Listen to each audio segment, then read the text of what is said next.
Recording a Google Meet video call on your laptop can be done using the built-in recording feature of Google Meet or any built-in feature of your laptop.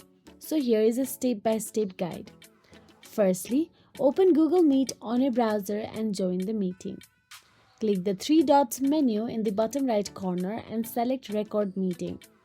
Confirm by clicking Start Recording. A notification will appear to inform participants that the meeting is being recorded.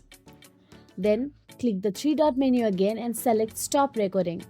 The recording will automatically save to the meeting organizer's Google Drive in the Meet Recordings folder.